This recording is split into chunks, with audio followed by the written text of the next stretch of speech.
laptop saya ini bermasalah terus gitu ya. Jadi, hmm, eh, jadi saya harus ini saya tutup dulu aja. Oke, jadi saya pakai yang biasa ya. Jadi saya nggak akan perbesar, tapi saya tidak akan share screen yang perbesar modenya, tapi kemudian adalah yang saya lebarkan aja di sininya ya. Oke, mudah-mudahan nanti bisa masih tetap bisa terlihat kan begitu ya. Jadi ini saya besarkan dulu sebentar. Ini saya harus banyak atur-atur karena ini laptop saya memang suka begini. Oke, jadi mudah-mudahan kelihatan dikit ya. Nah ini ya, kira-kira udah kelihatan kan ya? Oke, jadi sekarang tentang tekanan darah dan sirkulasi ya. Jadi ini kita review aja dari yang minggu lalu gitu ya. Jadi ini kan ini adalah capillary bed atau kemudian hamparan dari kapiler gitu ya. Kalau kapiler itu kan terdiri dari arteriol dan venul ya. Jadi antara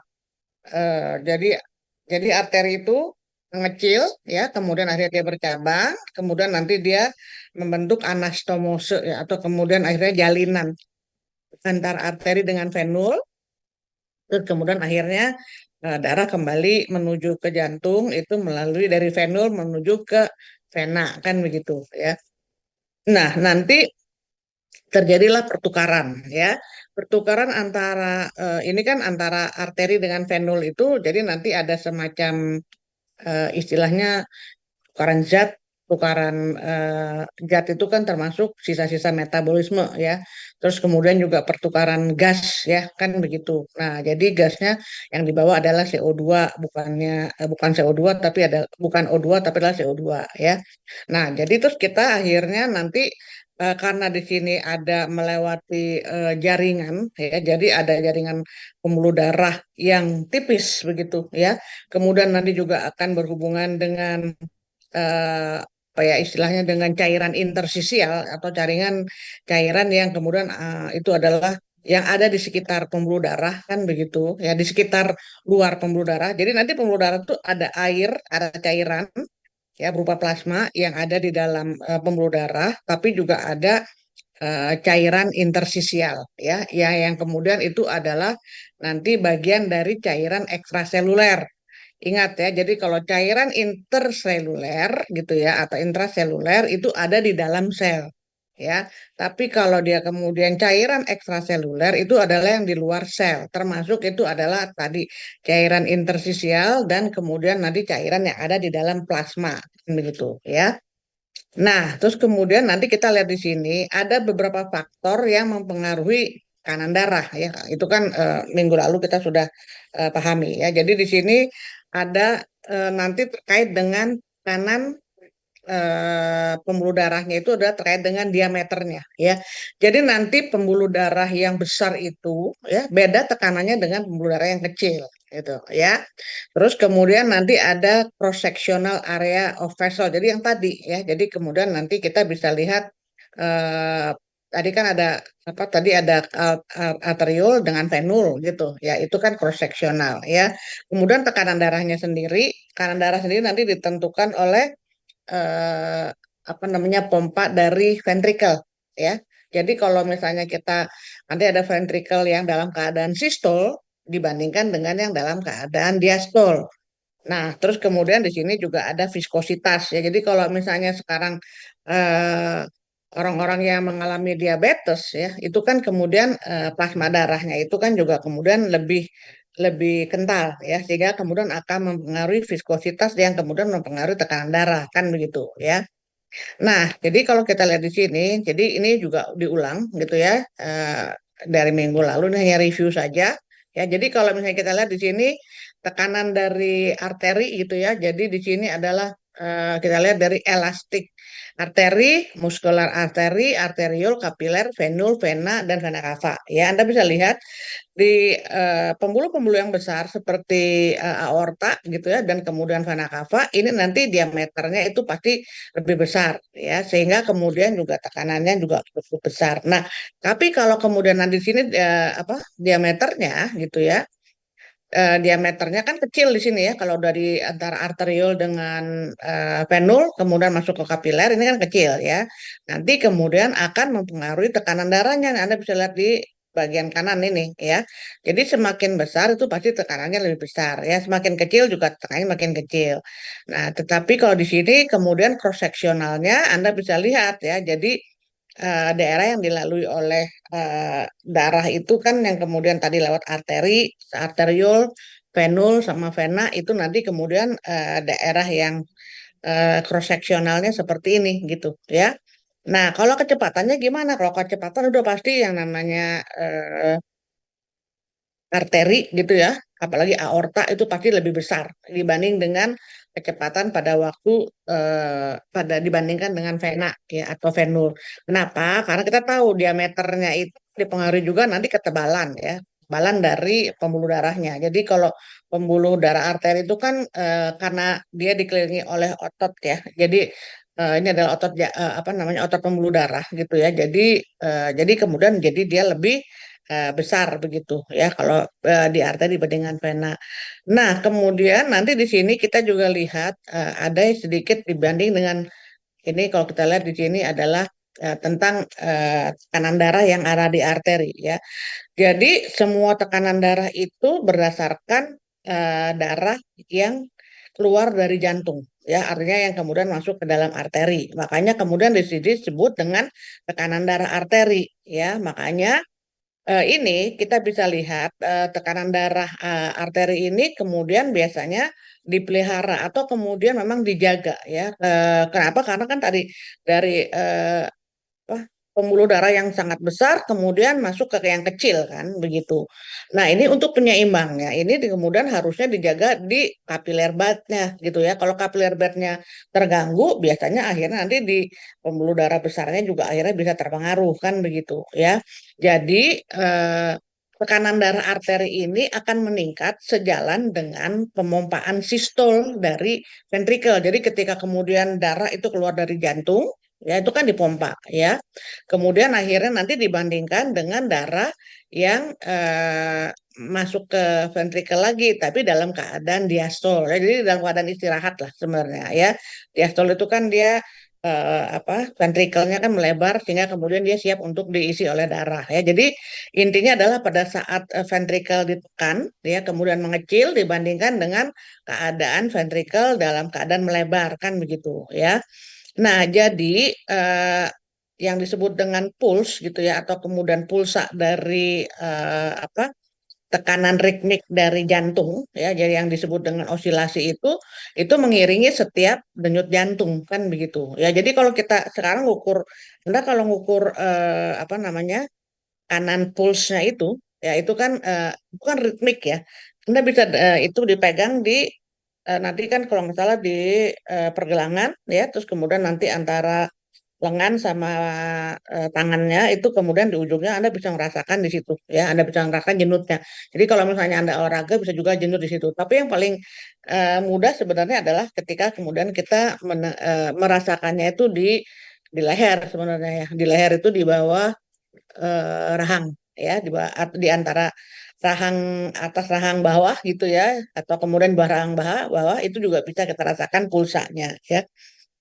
Nah, jadi kemudian itu yang namanya disebut dengan nanti disebut dengan ini mean arterial pressure atau kemudian tekanan arteri rata-rata kan begitu ya. Nah, kita bisa lihat di sini. Jadi kalau misalnya apa namanya tekanan darah gitu ya atau kemudian nanti itu terkait dengan bentar ini kadang-kadang ininya nggak kelihatan judulnya nggak kelihatan. Oke, nah ini ada beberapa tekanan yang terlibat di dalam sistem kardiovaskular ya. Jadi jantung itu udah pasti nanti pengaturnya itu adalah otak sebenarnya ya. Jadi otak itu yang akan memberi tahu walaupun sebenarnya gini.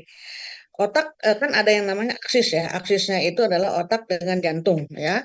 Nanti ada lagi aksisnya otak jantung dengan paru-paru kan begitu ya. Jadi kalau kita bicara tentang aksis sumbu gitu ya itu nanti terkait dengan apa homeostasis hormonal sebenarnya gitu ya. Nah, tapi di sini kita bisa lihat kalau misalnya otaknya nanti kemudian akhirnya akan memberi informasi kepada jantung untuk melakukan penyesuaian ya. Jadi kalau di sini kan ada disebut dengan cardiac output. Jadi kemudian cardiac output tadi jumlah volume darah yang keluar dari jantung kan nanti dipengaruhi oleh apa heart rate-nya ya atau kemudian denyut jantungnya dengan apa namanya ini apa sih? Ntar saya kok jadi lupa SP ya. SP itu apa sih? eh Bentar, SP itu apa sih? Jadi tiba-tiba lupa. Kira-kira ini nggak ingat nggak? Sebentar. Saya jadi lupa. Stroke volume. Aduh, saya tuh kadang-kadang suka hilang. Jadi cardiac output itu adalah eh, jumlah detak jantung per menit ya, kan begitu ya. Dan stroke volume-nya. Jadi stroke volume jumlah darah yang dikeluarkan dari jantung kan begitu. Saya kok suka ini ya. Nah, ini kemudian akan mempengaruhi tadi tekanan darah yang ada di arteri kan begitu. Nah, kalau kita mengukur tekanan darah di arteri itu nanti kemudian nanti karena dia ini nanti dia beredar ke seluruh pembuluh darah ya. Jadi termasuk juga pembuluh darah yang di tepi kan begitu ya. Jadi akan mempengaruhi seluruh peredaran darah yang kemudian akan masuk ke kapiler kan begitu. Nah, di kapiler ini kemudian akan terjadi tukaran. Tukaran dengan apa? Dengan interstitial fluid tadi gitu ya. Jadi sebenarnya ini kan dengan capillary bednya ini kan banyak sebenarnya ya. Jadi kalau kita gini, kalau Anda pernah operasi, bukan operasi, Anda membedah apa ya, misalnya di Perancis ya, itu kan kemudian lihat Anda, tapi misalnya tikus gitu, itu kan misalnya mau ke daerah dari jantung, misalnya mau ke apa, mau ke apa namanya, ke lambung atau misalnya mau ke usus atau misalnya mau ke ginjal, itu kan banyak sekali pembuluh darahnya ya, dan itu kan sudah membentuk satu jaringan mirip dengan capillary bed gitu ya. Jadi itu banyak banget kan begitu. Nah, itu kan nanti jaringan-jaringan yang tadi capillary bed itu kan nanti terjadi pertukaran ya, pertukaran nutrien, pertukaran senyawa ya, atau kemudian pertukaran juga airnya kan begitu ya, komponen air antara pembuluh darah dengan cairan antara plasma yang dalam pembuluh darah dengan kemudian cairan interstisial kan begitu ya. Nah, kemudian setelah dari capillary bed tadi, dia kemudian kan kembali ke vena ya. Makanya kemudian di sini ada apa kanan darah balik ya dari vena yang dipengaruhi oleh siapa? Nanti dipengaruhi oleh ini apa namanya kelenjar anak ginjal ya. Jadi kelenjar anak ginjal itu yang kemudian akan mempengaruhi RAAS ya, renin, angiotensin, aldosteron sistem. Nah, itu kayaknya pernah saya bahas ya waktu di jantung kan begitu ya. Nah, jadi ini saling berkaitan ya. Nah, kalau kita lihat di sini ya sebentar. Ini saya kecilin aja ya. Ini soalnya karena bisa kelihatan ya kalau kekecilan ya atau gimana sih. Soalnya saya ini jadi nggak kelihatan judulnya gitu ya. Nah, ini jadi adalah tekanan di dalam sistem kardiovaskular ya. Nah, kita bisa lihat ini ya. Jadi ada pembuluh darah yang sangat besar di sini ya, mulai dari aorta, kemudian nanti arteri, kemudian juga di sini arteri apa? Arteri yang lebih kecil sampai dengan arteriol. Anda bisa lihat rata-rata ini kan tekanan darahnya antara 80 sampai 120 ya. Kalau yang di atasnya ini, jadi yang di atas ini kan denyut jantung ya. Anda bisa lihat nggak di sini yang apa? Yang turun naik kayak gunung itu ya, kayak nah itu turun naik. Jadi kalau angka tertinggi itu ada 80 gitu ya, itu adalah sistolnya. Berarti kan sedang ventrikelnya sedang memompa gitu ya. Sedangkan di bawahnya nilainya 80 itu adalah apa ventrikelnya itu adalah sedang dalam keadaan diastol. Nah, Anda bisa lihat dalam keadaan ini di aorta itu tekanannya seperti ini. Maksudnya kan rata kan begitu ya. Nah, makanya kemudian tadi kan kalau kita lihat di sini kan ada tekanan rata-ratanya berapa, makanya MAP-nya bisa kelihatan nih. Nah, ini kan jadi kemudian menurun. Tapi ketika kemudian akhirnya dia masuk ke kapiler, itu kan kemudian jadi, nah ini ya. Ini kan kemudian menjadi lebih, dia kan kapiler kan lebih kecil gitu ya. Jadi kemudian akhirnya sebenarnya ini kan masuk di capillary bednya nih. Jadi ini harus dijaga, jangan sampai ini terjadi gangguan sehingga nanti yang besar ini kan terjadi. Jadi begitu mau masuk ke kapiler ini kan turun semua gitu ya. Karena kan tekan apa si pembuluhnya sangat kecil kan begitu ya. Tapi nanti begitu dia mau masuk lagi ke apa ke vena begitu ya nanti tuh lah ini kan large vena sama vena cava ya jadi kemudian tekanan ininya juga akhirnya menurun gitu ya. Nah jadi kalau kita lihat di sini ya bentar ini kok saya nggak lihat judul. Sorry ya jadi karena saya besarkan di sini tapi saya jadi nggak lihat tulisnya. Nah ini dia ya jadi kemudian di sini ada yang disebut dengan tukaran yang terjadi di kapiler kan begitu ya. Jadi pada waktu terjadi pertukaran di kapiler itu di sini ada pertukaran air dan kemudian zat-zat yang terlarut atau tadi salah satunya adalah nutrien ya yang dari kapiler menuju ke interstisial apa namanya ruang interstisial atau interstisial fluidnya ya. Jadi sebenarnya semua pembuluh darah kita yang beredar di pembuluh darah itu pasti akan terjadi pertukaran lah sepanjang pembuluh darah itu kan begitu ya. Meskipun nanti banyaknya nanti di capillary bednya kan begitu ya. Jadi kalau kita lihat di sini itu konstan komunikasinya ya. Jadi karena kalau nggak terjaga, jadi kan kemudian nggak mungkin dah yang di atas nggak diserap, yang di bawah terserap kan nggak mungkin. Jadi semua terjadi pertukaran. Apalagi kemudian kalau ini masuk ke ginjal yang kemudian terjadi pertukaran apa penyerapan racun kan gitu penyerapan racun hasil metabolisme yang harus dibuang ke eh, lewat urin kan begitu ya. Nah juga termasuk yang ada di usus ya karena kemudian akhirnya ada juga buangan dari proses metabolisme yang harus dibuang melalui feses makanya kemudian kan ada air yang diserap dari usus ya yang kemudian akhirnya nanti balik lagi ya termasuk juga nanti ke ginjal. Nah terus kemudian di sini juga adalah untuk membantu transport dari lipid dan protein jaringan, kan begitu ya. Nah, jadi kalau kita lihat di sini karena dia transport ini apa sih? Apa ya namanya? Transport ini nggak boleh terganggu kan begitu ya. Jadi kalau misalnya transport ini terganggu, jadi kecepatan pertukaran itu pun juga akhirnya bisa terganggu. Makanya kemudian supaya dijaga, ini adalah untuk menjaga kecepatan pertukaran. Jadi setiap saat ya, baik dalam keadaan kita baru makan, dalam keadaan kita sedang lapar, itu semua terjadi gitu. Tetapi nanti ada beberapa pertimbangan gitu ya, atau kemudian ada beberapa perubahan yang diserap dan kemudian yang dikeluarkan kan begitu ya. Nah, jadi kalau kita lihat di sini, kalau misalnya nanti kita akan berhubungan, di sini kan ada yang disebut carrier toxin and other chemical stimuli to lymphoid tissue. Jadi Anda tahu ya, jadi kalau yang namanya jaringan lymph itu juga nanti dia bertukar apa ya, bertukar eh, kandungan juga dengan si pembuluh darah kan begitu ya. Jadi karena kan di sini si pembuluh darah ini kan juga membawa berbagai apa ya istilahnya racun-racun metabolisme yang kemudian akhirnya dia bisa dibuang atau bisa dipertukarkan dengan pembuluh lem kan gitu. Kalau pembuluh lem kan memang untuk menjaga sistem imun kan begitu ya. Jadi kemudian akhirnya memang harus dipertukarkan gitu. Oke.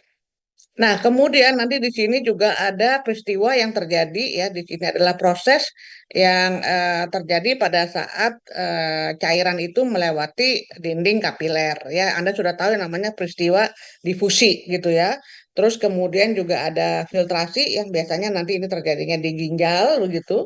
Terus kemudian nanti di sini juga ada filtrasi dan reabsorpsi kan begitu itu di ginjal. Ya, nah terus kemudian ada juga peristiwa yang disebut dengan tekanan hidrostatik ya. Tekanan hidrostatik itu nanti kalau kita lihat nanti banyak sekali terkait dengan apa namanya eh, dengan pembuluh darahnya, kondisi pembuluh darahnya sendiri. Nah, ini adalah filtrasi ya, filtrasi di kapiler ya itu adalah ini apa namanya gerakan dari apa ya gerakan keluar dan keluar dan masuk gitu ya sebenarnya antara ini kan kalau kita lihat di sini eh, ini kan adalah tekan darah ya. Ini kan adalah darah, kemudian ini ada pembuluh darah ya. Kemudian ini nanti dia lewat dari apa namanya? Lewat dari kemarin kan sudah disebutin ya. Jadi kemudian pembuluh apa darah yang ada endotelnya itu kan ada yang kemudian dia memang ada yang bisa dilalui dengan mudah gitu ya. Nah, jadi kemudian ada celah-celah yang kemudian akhirnya memudahkan eh, apa ini bertukar dengan interstitial fluid-nya kan begitu ya. Nah, jadi kalau kita lihat di sini, kalau misalnya ini kan ada terjadi pergerakan cairan ya, dan kemudian pertukaran pertukaran apa zat larutnya kan begitu ya. Nah, nanti ini bisa keluar karena juga ada tekanan dari si tekanan eh, apa hidrostatik kapilernya kan begitu. Kalau misalnya nggak ada tekanan, ini nggak akan bisa keluar juga. Jadi nggak cuman kalau itu difusi namanya, ya. Difusi itu kan dia tanpa apa namanya dia bisa terjadi juga pertukaran gitu ya. Tetapi kalau misalnya sekarang karena di sini kan ada kandungan-kandungan yang memang harus dikeluarkan ya. Misalnya di sini asam amino kan gitu. Terus kemudian glukosa ya atau ion-ion itu kan harus dipompa keluar. Makanya dia bisa masuk ke interstitial fluid. Tapi kalau protein-protein yang besar atau kemudian asam amino yang juga apa ya istilahnya lebih besar itu bisa jadi nggak bisa keluar kan begitu ya. Nah, jadi kalau kita lihat di sini ya, jadi nanti di sini disebut dengan apa tekanan atau gaya Starling ya. Tekanan atau gaya Starling ini biasanya terjadi di ujung kapiler ya. Jadi di ujung dari arteri dari kapiler. Jadi kita mau masuknya ini tadi pertukaran antara di capillary bednya tadi antara yang ini juga terjadi di selain dengan interstitial fluidnya, tapi juga nanti di ujung kapiler yang ada di capillary bed ya, sehingga kemudian dia bisa masuk ke venul kan begitu ya. Oke, ada pertanyaan nggak sampai di sini? Halo, Aman, bisa Bu. lanjut? Oke. Nah, kemudian ini terkait dengan filtrasi ya, filtrasinya. Jadi filtrasinya tadi ada di sini, udah tadi sudahlah ya, saya nggak usah ulang lagi, cuman gambarnya aja. Nah, jadi kalau kita lihat di sini, ini adalah bagaimana tekanan itu lewat dinding kapiler, gitu ya. Jadi nanti di sini ada yang disebut dengan apa istilahnya tadi THP ya. Terus kemudian ada juga jadi pengaruh dari eh, apa namanya kanan yang kemudian melewati tadi pembuluh darah itu bukan cuma CHP saja, tapi juga ada yang namanya dari koloid gitu ya. Jadi nanti di sini ada peristiwa osmosis kan begitu ya. Terus kemudian juga nanti selain dari osmosis yang ada di pembuluh darah, ada juga osmosis yang ada di interstitial fluid ya. Nah, nanti kalau kita lihat di sini juga ada tekanan yang dari interstitial fluid hidrostatik atau IHP. Jadi nanti di sini, nah ini jadi kalau kita lihat ya, ini ada istilah-istilahnya kan begitu ya. Jadi kalau kita lihat ini ada gaya ya, jadi ada yang keluar. Jadi kalau misalnya yang kapiler tadi itu adalah menyebabkan si apa ya istilahnya eh, tadi yang tekanan darahnya itu apa ya istilahnya melakukan filtrasi gitu ya. Nah, terus kemudian nanti tekanannya itu akan berubah dari yang di ujung arteri sampai kemudian nanti ke ujung vena itu dia turun dari 35 sampai dengan 18 gitu. Nah, kalau yang IHP itu juga tekanan yang apa ya hasil dari eh, apa cairan yang keluar ya antara dinding kapiler gitu ya berasal dari antara dari apa namanya dari interstisial perutnya bisa keluar atau masuk ya. Jadi keluar masuk gitu ya. Nah, ada juga yang karena di sini akibat dari perbedaan adanya koloid kan begitu ya. Jadi ada koloid yang tidak bisa melalui apa? Tidak bisa melalui pintu-pintu dari sel endotel kan begitu ya. Jadi kemudian akhirnya dia tertahan. Jadi kemudian akhirnya juga bisa mempengaruhi apa namanya tekanan darah ya berdasarkan dari tekanan koloid ya. Kemudian ini adalah interstitial fluidnya. Jadi kalau kita lihat di sini nanti ya, jadi yang terkait dengan tadi ada empat tadi ya filtrasi dan reabsorpsi. Jadi kemudian nilainya kalau yang tadi CHP kan dari dalam pembuluh darah keluar, sedangkan IHP itu dari interstitial fluidnya ke dalam kan gitu. Jadi berarti kan ada selisih ya. Jadi kalau misalnya hydrostatic pressure-nya itu dikurangin dari CHP dikurangin EHP ya, sedangkan yang colloid osmotic pressure-nya itu dari yang BCOP dikurangin ICOP gitu aja gitu ya. Jadi kalau jangan lupa bahwa di dalam pembuluh darah itu selain ada fluid ya, tapi juga ada ion ada protein, ya, ada asam amino, kemudian ada juga apa protein-protein yang besar tadi ya. Nah, kemudian ada juga koloid tadi. Nah, jadi di interstisial pun ada gitu, tetapi kemudian lebih banyak di pembuluh darah. Makanya semua di sini kalau disebut dengan net gitu ya, berarti bersihnya dari yang pembuluh darah dikurangin dengan yang dari interstisial fluid. Nah, ini kita kalau lihat, jadi Anda bisa lihat di sini gitu ya. Tadi saya kecilin aja ya, saya mudah-mudahan Anda bisa bisa cepat. Soalnya saya kok ininya agak ke ini. Ini kadang-kadang saya suka. Ini adalah, nah ini adalah tekanan yang melewati dinding kapiler kan begitu ya. Ntar ini jadi saya ke atasin aja. Nah, jadi kan tadi ini adalah apa kata kuncinya kan di sini ada CHP, BCOP ya. Kemudian di sini ada istilah sebenarnya ini adalah tekanan dari tekanan bersih dari filtrasi sebenarnya ya. Nah, Anda bisa lihat di sini gambarnya ya. Jadi kalau ini kan ada di capillary bed ya. Nah, di sini kalau kita lihat di sini ada arteriol, kemudian ada venul ya. Nanti kita bisa lihat di sini nanti kan kemudian ini kan masih besar ya tekanannya kalau pada waktu masih di arteriol. Tapi begitu masuk ke apa venul itu nanti kemudian berkurang. Jadi Anda bisa lihat di sini tekanan yang mau masuk di ujung arteriol gitu ya, mau masuk ke venul itu sekitar 35 milimeter Hg gitu ya. Ini kemudian terjadi ini kan sebelahnya di sini yang Anda bisa lihat di sebelah-sebelahnya itu adalah interstisialnya kan gitu. Kalau ini dalam pembuluh darahnya kan begitu. Nah, ini kemudian nanti juga ada istilahnya keluar masuknya kan begitu ya. Nah, terus kemudian kalau kita lihat di sini ada kalau yang kemudian keluar dari jadi di sini ya ada keluarnya 35 ml, tapi kemudian kita ini juga bisa ketika nanti sampai masuk ke venul itu cuma 18 ml Hg gitu ya. Nah, nanti kita bisa lihat kalau misalnya ini kan ada yang keluar masuk ya. Nah, jadi di sini kita bisa lihat selalu yang namanya CHP itu pasti gitu ya. Kalau misalnya itu dia biasanya kalau di daerah arteriol itu biasanya dia lebih tinggi ya daripada BCOP-nya. BCOP kan tadi pakai yang koloidnya ya, udah pastilah CHP-nya lebih tinggi gitu ya. Sedangkan kalau yang di venul, nanti yang karena dia masuk ke venul, jadi BCOP-nya itu lebih besar dari CHP. Kecuali nanti yang ada di titik pertemuan benar, ya. Makanya di titik pertemuan tadi yang disebut dengan apa namanya? Disebut dengan net filtration pressure-nya. Jadi benar-benar nanti di sini pertukarannya itu nol di titik yang benar-benar titik pertemuan ya kan begitu ya. Jadi tidak ada pergerakan apa tidak ada pergerakan pertukaran percairan dan sebagainya ya. Nah, kita bisa lihat setiap hari itu di daerah capillary bed-nya tadi ini ya, itu bisa terjadi pertukaran hingga 24 liter per hari. Bayangin gitu ya. Makanya kita harus minum kan gitu. Tapi kan nanti yang ini bukan berarti semua kebuang ya. Jadi kan kemudian nanti kembalikan lagi kan ada interstisial, ada nanti interstisial, ada plasma, kemudian nanti ada juga yang masuk ke limfoid gitu ya, ke lymph system, nanti kemudian juga masuk ke dalam apa eh, sitoplasma kan begitu. Jadi itu beredar terus dia begitu ya.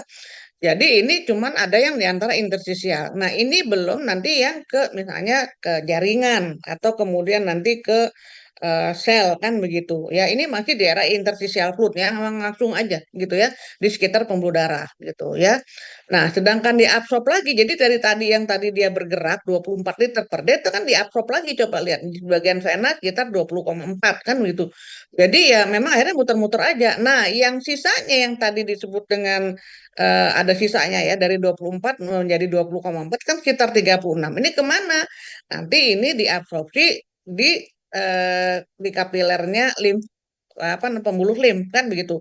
Karena kan tadi ada toksik ya ada toksin, kemudian nanti apa ya yang kemudian ada penyakit apa ada bibit penyakit dan sebagainya ya patogen gitu. Nanti ini ada yang masuk ke pembuluh lim gitu. Jadi sebenarnya ini ya, yang beredar di dalam tubuh itu jumlah airnya itu tidak berkurang banyak ya, maksudnya masih tetap sekitar seperti itu, tetapi memang nanti ada kalau pengaturan dari seluruh konsumsi air yang kita minum itu pasti akan ada yang dikeluarkan melalui urin dan melalui feses atau melalui keringat dan melalui air mata kan begitu ya. Jadi jangan lupakan. Jadi tetapi konsumsi bukan konsumsi volume tubuh di dalam volume air dalam tubuh itu sebenarnya kisarannya tetap sama kan begitu ya. Nah, kemudian nanti kita di sini terkait dengan tekanan vena dan kemudian nanti kembalinya vena menuju ke jantung kan begitu ya.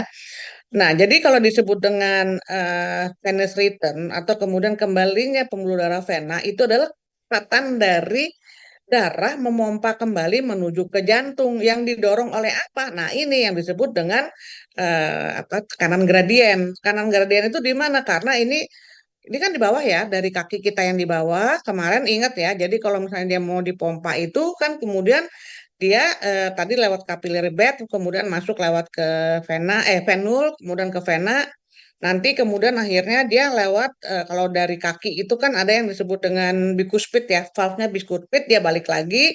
Jadi itu sebenarnya juga karena dorongan dari tekanan darah yang dari jantung dia bisa balik lagi kan begitu ya.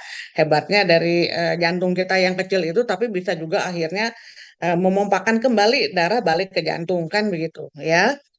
Nah, jadi kalau kita lihat di sini tekanan apa ya kemudian apa tekanan bukan tekanan istilahnya kembalinya darah di vena menuju ke jantung itu nanti dibantu oleh beberapa hal kan dibantu oleh beberapa proses di sini yang disebutkan dua lah gitu ya jadi di sini disebutkan ada kompresi atau kemudian tekanan dari ototnya sendiri jadi kalau otot ini kan gini squeeze of deep vein gitu ya during movement jadi sebenarnya si apa pembuluh darah itu kan juga tidak diam aja kan dia melakukan vasodilatasi sama vasokonstriksi kan begitu. Nah makanya ketika nanti untuk dimasukkan lagi ke dalam jantung itu kan kemudian si venanya itu sebenarnya melakukan kompresi atau kemudian melakukan gerakan untuk menekan si air itu tetap jalan kan begitu ya. Jadi eh, ini supaya darah itu tetap mengalir kan begitu ya.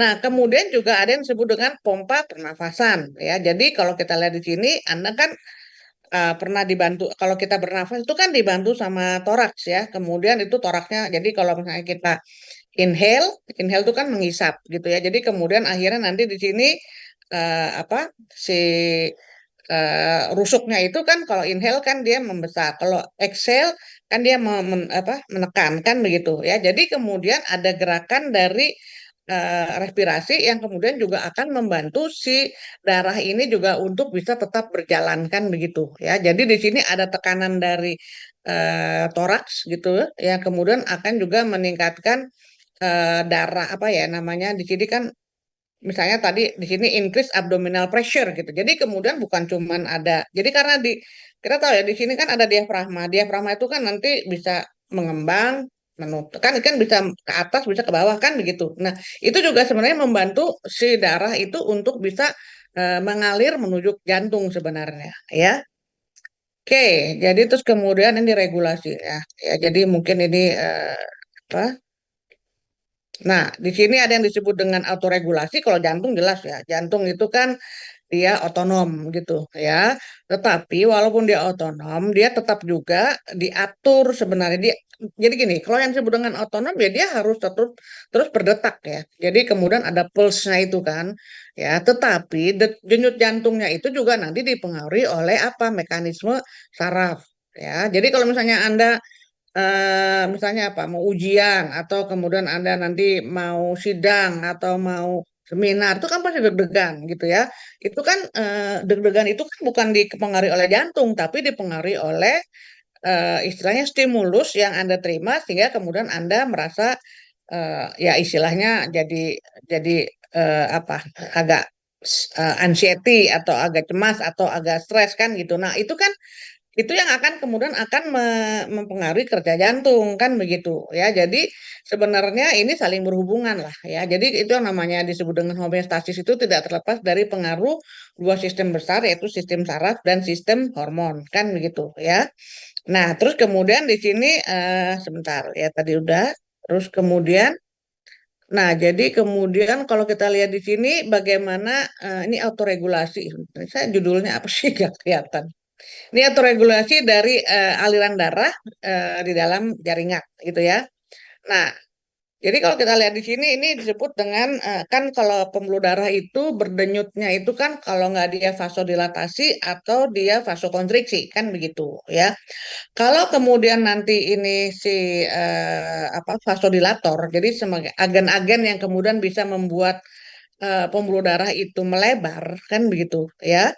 Jadi ini kemudian dipengaruhi oleh apa kan gitu. Jadi di sini lokal vasodilators gitu ya, accelerate blood flow in gitu ya. Jadi kemudian akan meningkatkan aliran darah ya sebagai respon terhadap menurunnya O2 di dalam jaringan tubuh ya.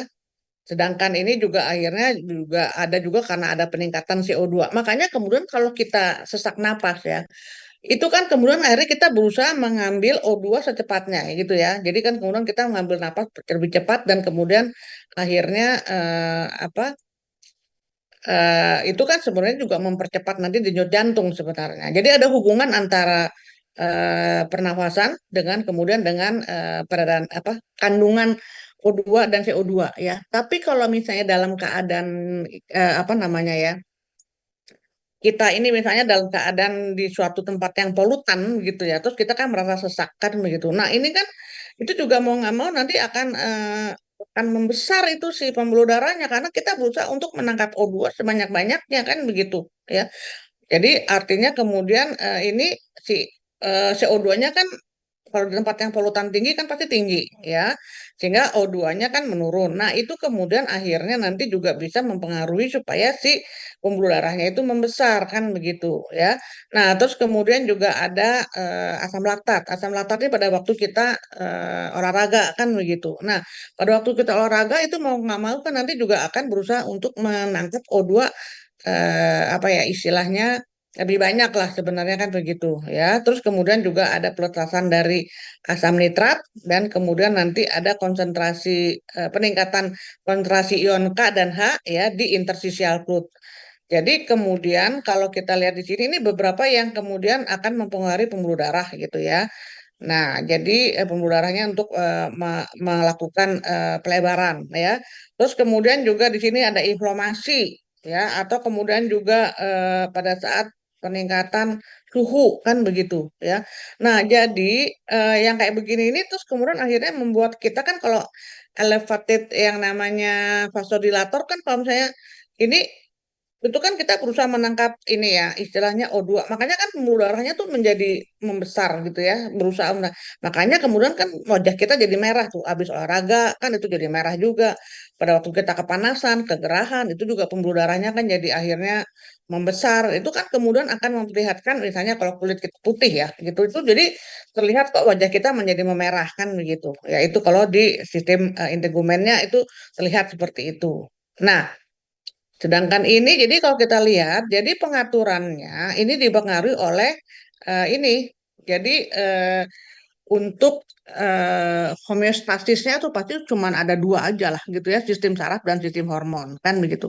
Kalau sistem sarafnya itu nanti dipengaruhi oleh apa namanya, oleh otak gitu ya. Nah, sedangkan kalau yang sistem hormonnya nanti dipengaruhi oleh kelenjar anak ginjal ya atau kelenjar adrenal gitu ya. Jadi kelenjar adrenal ini penting banget gitu ya. Jadi di situ banyak sekali hormon-hormon yang terlibat ya, yang mengatur sebenarnya juga turut mengatur homeostasis, apakah itu air ya, apakah kemudian itu nanti kandungan-kandungan ion kan begitu ya, terus kemudian nanti metabolisme dan sebagainya gitu ya. Nah ini adalah rangkuman saja gitu ya, rangkuman kalau misalnya nanti kita bisa lihat di sini ya, di sini ada kalau misalnya di sini adalah bagaimana kalau adjustment itu adalah penyesuaian ya dari sistem saraf ya. Nanti kalau sistem saraf itu yang mempengaruhi itu adalah baroreseptor refleksnya. Jadi baroreseptor itu kan tekanan ya, tekanan yang terkait dengan nanti tekanan darah sebenarnya ya. Makanya baroreseptor ini banyaknya itu nanti di hipotalamus ya, kemudian ada di hipofise dan kemudian nanti juga ada di batang otak gitu ya. Nah, jadi kemudian nanti di sini akan mempengaruhi jantung ya, dan kemudian nanti adalah nanti di kapilere bednya, dekat kapilere bed itu adalah di arteriolnya ya. Sehingga kalau kemudian nanti dia mempengaruhi apa? Kalau misalnya kalau misalnya tadi kita berolahraga dan sebagainya itu kan kemudian akhirnya juga heart rate-nya meningkat, kemudian ada juga peningkatan dari vasokonstriksi kan begitu ya. Nah, kalau yang ini dengan endokrin, di sini akan dipengaruhi tadi oleh kelenjar adrenal ya, itu adalah RAS-nya ya, yang kemudian akan mempengaruhi arteriol, yang kemudian kalau sudah RAAS itu biasanya adalah untuk meningkatkan vasokonstriksi sebenarnya ya. Nah, tapi kalau kemudian nanti untuk terkait dengan vasodilatasi, nanti biasanya secara lokal aja kan begitu ya, karena nanti apa arteriolnya yang kemudian akan bekerja, yang kemudian akan mempengaruhi lokal vasodilatasi. Nah, ada juga tadi di sini endokrin juga sama lah di sini ya. Tadi kan ada apa? Renin angiotensin, tapi juga nanti ada aldosteron sistemnya ya.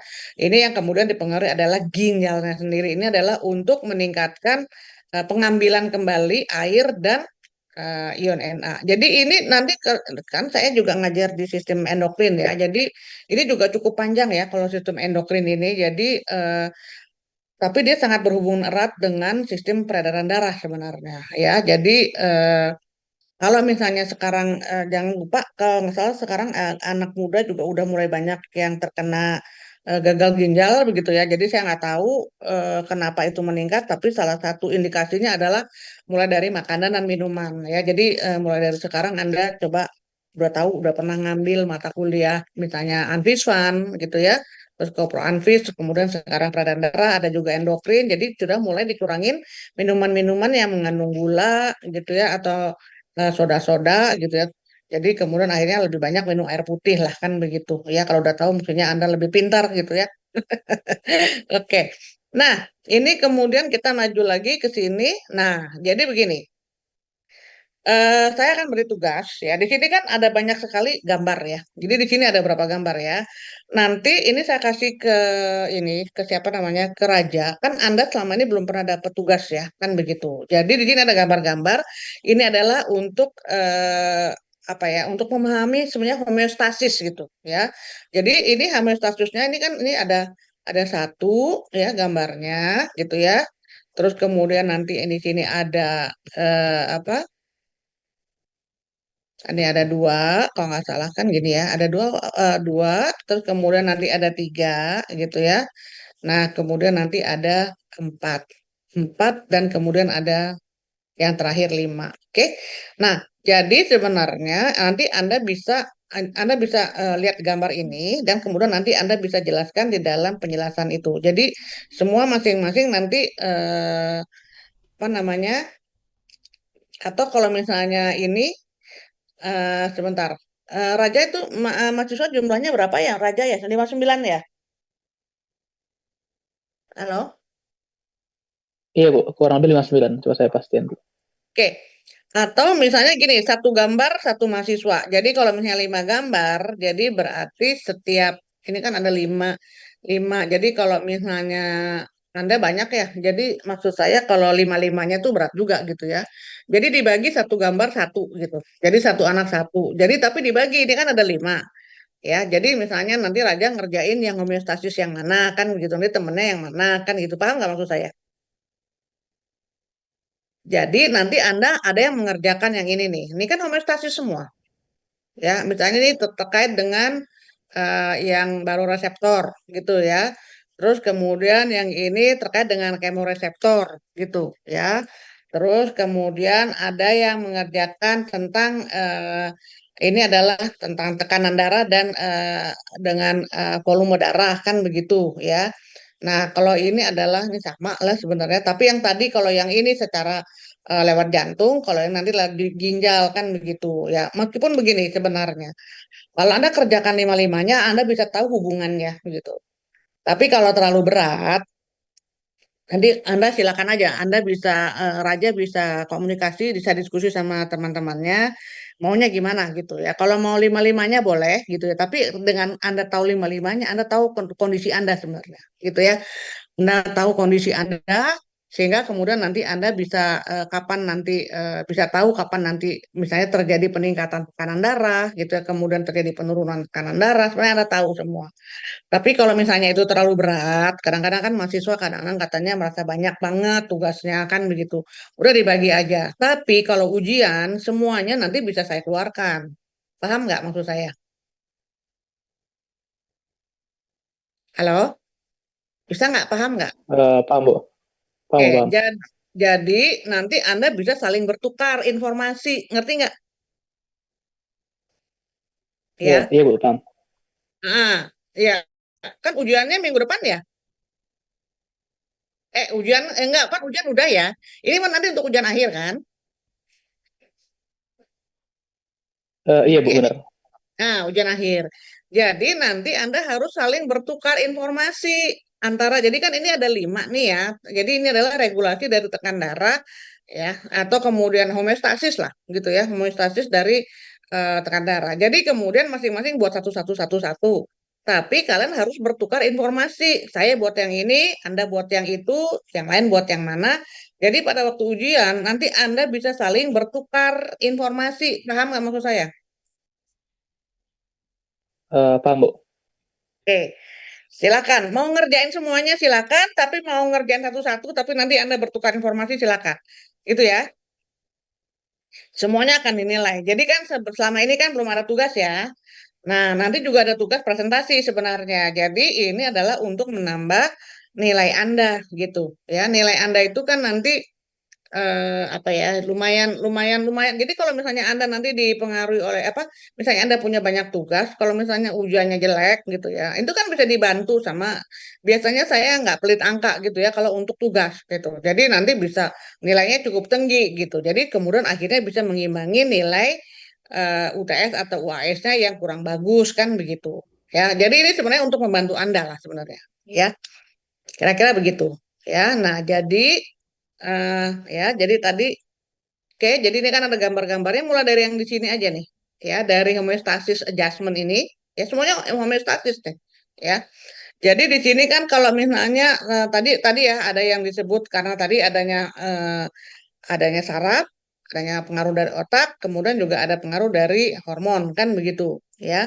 Kalau yang pengaruh saraf ini udah pasti nanti dia akan apa mempengaruhi cardiac output gitu, ya. Terus kemudian juga nanti akan mempengaruhi dari ini adalah apa sih namanya? Tuh saya juga lupa lagi sih.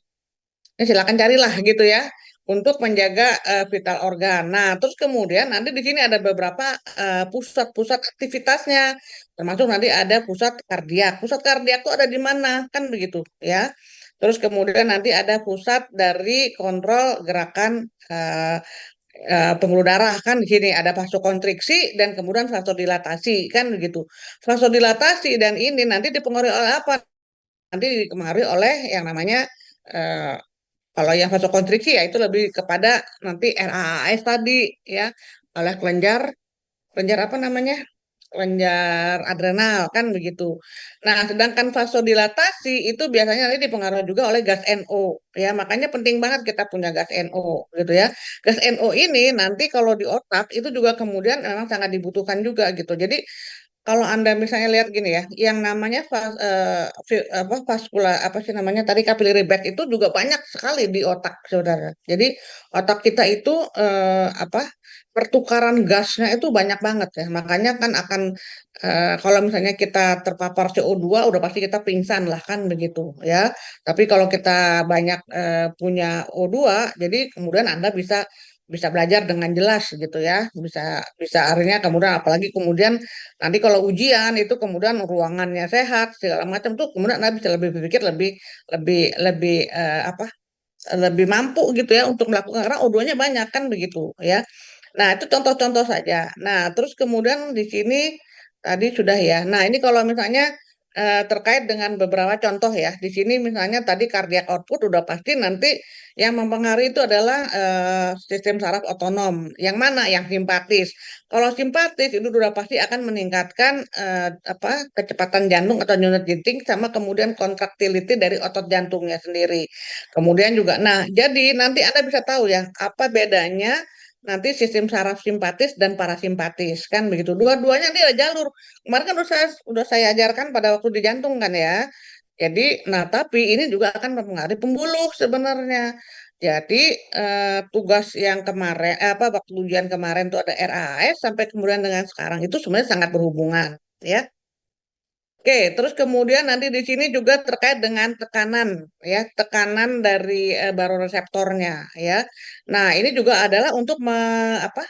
Memonitor tadi tekanan darah kan begitu ya. Jadi ada baroreseptor, ada kemoreseptor. Kalau reseptor udah pasti nanti ini sini ada kandungan dari O2, CO2 dan kemudian nanti adalah pH kan begitu. Nah, ini adalah kemudian di sini adalah yang ini adalah cara kerja homeostasisnya yang mempengaruhi refleks dari baroreseptor. Nah, Anda bisa baca di sini gitu ya. Kalau seandainya terjadi gangguan homeostasis, udah pasti ini nanti ada yang terjadi biasanya itu ya. Kalau terjadi gangguan stres dan sebagainya, biasanya vasokonstriksi ini biasanya ya. Tapi kalau kemudian akhirnya nanti itu bisa apa? Tapi jangan lupa ya, ada yang namanya orang yang punya tekanan darah tinggi, ada yang punya tekanan darah rendah. Nah, itu juga beda lagi nanti, gitu ya. Tapi ini juga nanti akan dihubungkan dengan kondisi apa? Kondisi dari pembuluh darahnya sendiri yang kalau kemudian akhirnya nanti bisa mempengaruhi vasodilatasi atau kemudian vasokonstriksinya, gitu ya. Kalau ini adalah terkait dengan refleks tadi kemoreseptor terkait dengan kandungan O2, CO2, terus kemudian nanti terkait juga dengan gas NO-nya kan begitu ya, atau gas-gas lain yang kemudian nanti juga juga mempengaruhi gitu ya. Nah, jadi Anda bisa lihat di sini ini ya.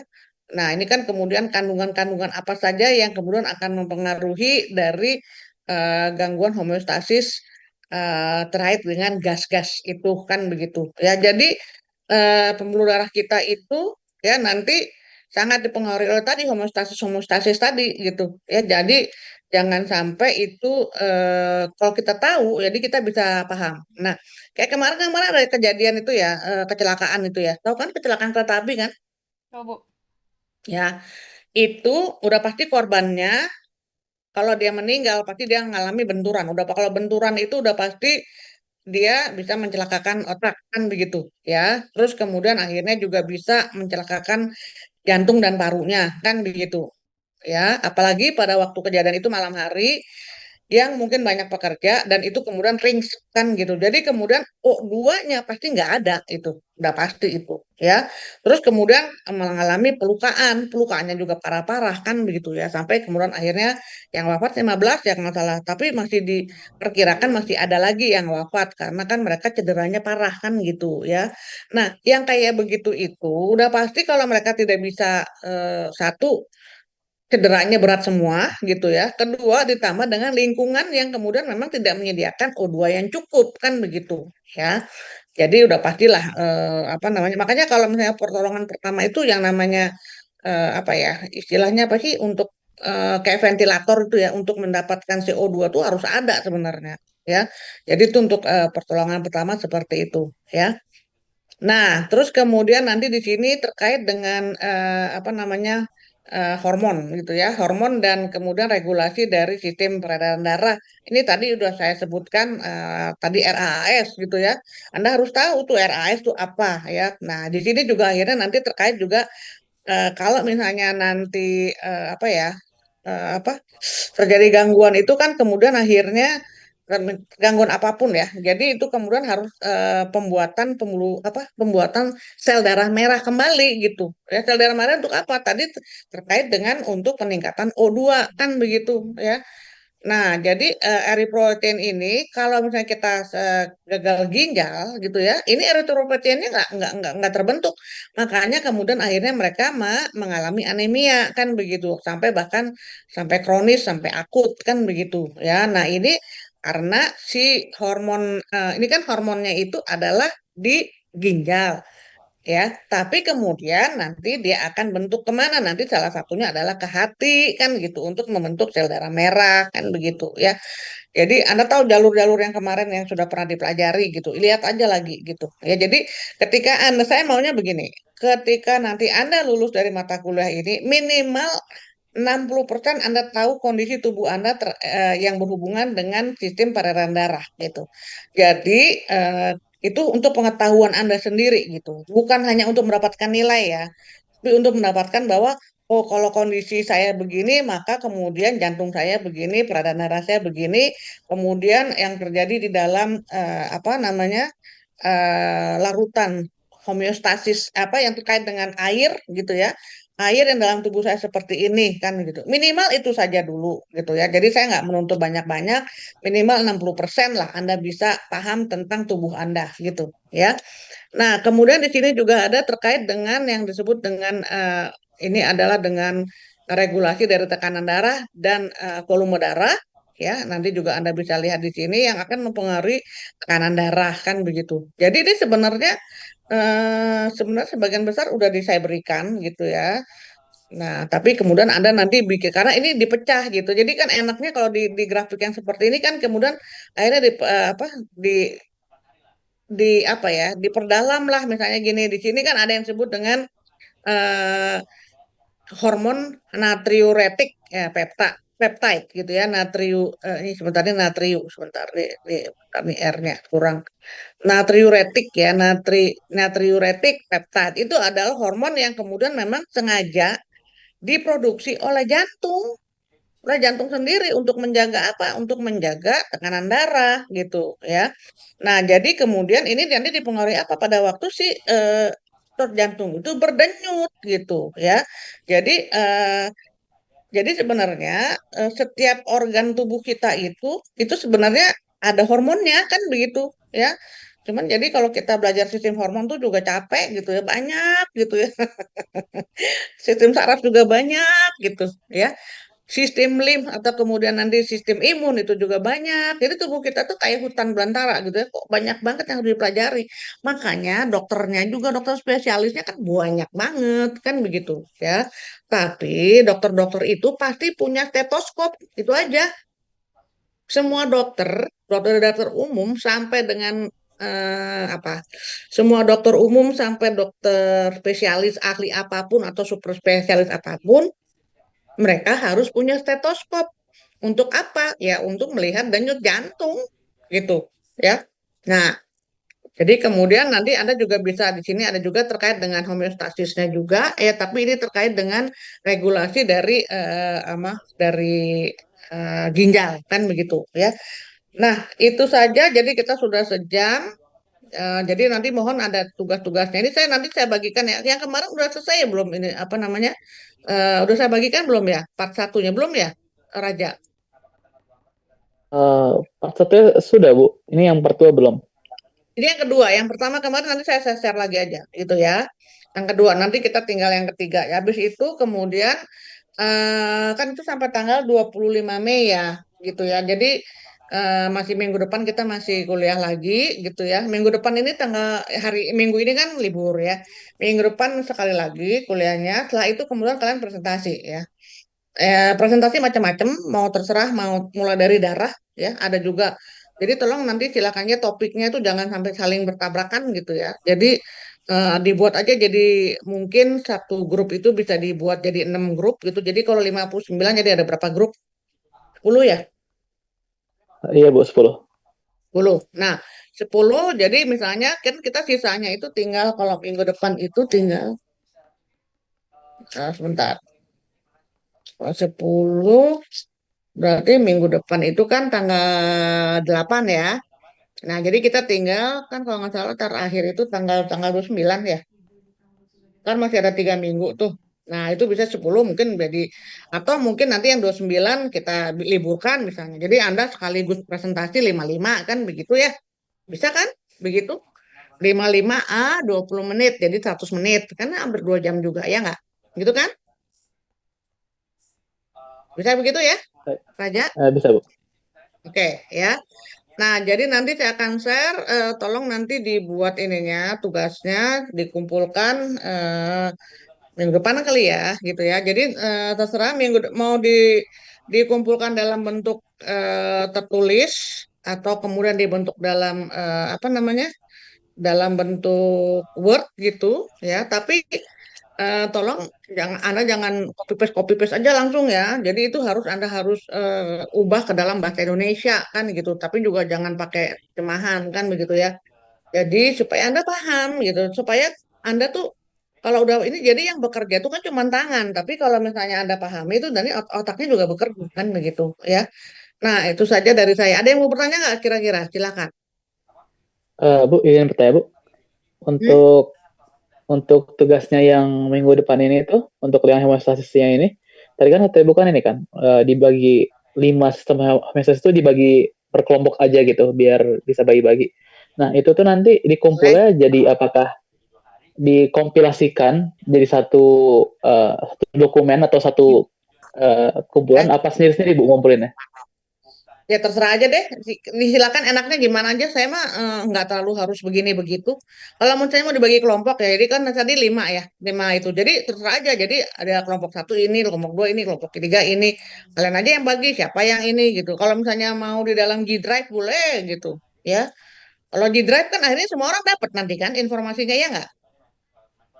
Iya Bu, Dan benar. kemudian, nah jadi tapi saya maksud saya begini, tiap orang itu boleh aja rujukannya kan bisa macam-macam ya. Tapi intinya kan nanti pasti ada dong intisari dari materi atau konsep yang kemudian Anda pelajari kan begitu ya. Jadi misalnya tadi tentang homeostasis yang terkait dengan kemoreseptor misalnya kan begitu ya. Itu kan ada jadi kan tentang satu topik orangnya banyak. Silakan aja, tapi nanti kan Anda akan kalau misalnya nanti yang dibandingkan misalnya ada 5 kelompok berarti kan ada berapa tuh? 10 10 10 ya gitu ya. 10 10 ada yang Iya. lebih lah, ada yang 11 gitu, 11 orang kan itu. Orang itu jadi baca 11 kali kan, misalkan gitu, ya nggak? Kalau baca 10 kali, 11 kali, apa emang nggak ada yang nggak nempel tuh di otak? Maksudnya ada kan? Iya Bu. Maksud saya ini memudahkan Anda, nggak usah sampai nanti tuh sampai harus bekerja mati-matian gitu loh untuk nanti belajar SKS pada waktu UAS kan begitu. Tapi kan Anda dengan baca gitu ya. Jadi nanti G Drive-nya itu tolong dibagikan. Anda kan semua untuk semua gitu ya. Nanti Anda baca dari situ aja kemudian Anda udah paham. Kalau satu satu topik dijadi misalnya isinya 10 orang, 11 orang, emang Anda nggak mau baca gitu?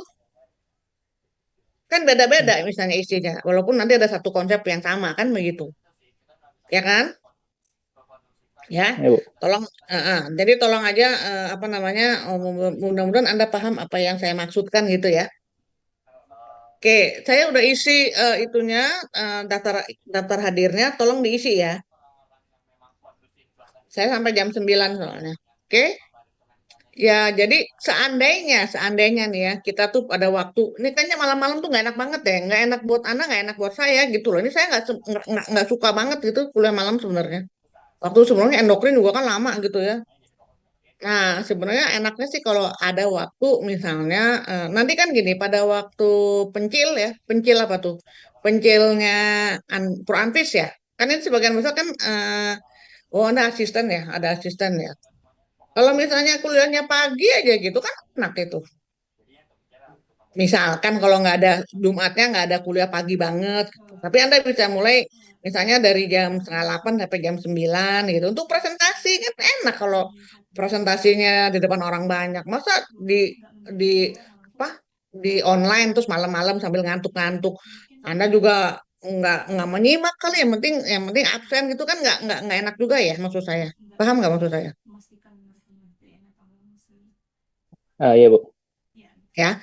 Jadi nanti tolong dibicarakan. Jadi ada waktu eh, kan atau misalnya Senin pagi sebelum apa? Sebelum biper misalnya. Kan biper jam 10. Kalau misalnya mau kuliah jam setengah 8 sampai jam 9 gitu. Iya kan? Kan sebagian besar kan pesertanya yang ikut biper juga. Atau yang ikut nanti kalau yang pro anvis Anda kan udah nggak ikut pro anvis. Enggak, praktikum biper kan?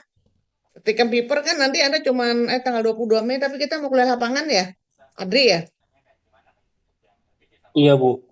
Nah, tapi kan tanggal tanggal 15-nya kan bisa, tanggal 29-nya kan bisa. Begitu maksud saya. Tapi tanggal 29 itu ya, cuman kompilasi-kompilasi ya, Adri ya. Iya Bu, Nah, ventilasi. ya kalau kompilasi kan bisa dipakai untuk kuliah pagi gitu kan. Kalau udah kuliah pagi lebih enak lah daripada malam-malam. Anda ngantuk, saya ngantuk, kita semua capek gitu kan. Ya, itu sih alternatif dari saya ya. Tolong dipikirkan aja. Jadi sekian dari saya. Selamat malam. Jangan lupa isi daftar hadirnya ya. Ya, Bu. Makasih, Bu. Oke. Makasih banyak. Assalamualaikum. Waalaikumsalam. Makasih, Bu. Salam. Waalaikumsalam.